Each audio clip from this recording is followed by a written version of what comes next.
كتاب أحكمت آياته ثم فصلت من لدن حكيم خبير ألا تعبدوا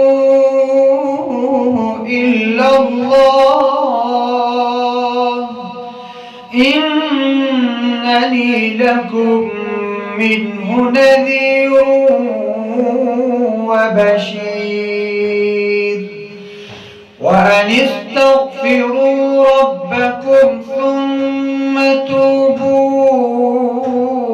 إليه يمتعكم متاعا حسنا إلى أجل مسمى ويؤت كل ذي فضل فضله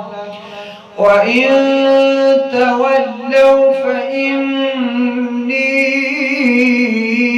أخاف عليكم عذاب يوم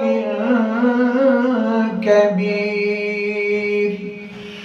إلى الله مرجعكم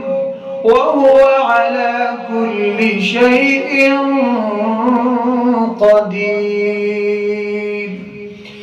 ألا إنهم يثنون صدورهم ليستخفوا منه ألا حين يستغشون ثيابهم يعلم ما يسرون وما يعلنون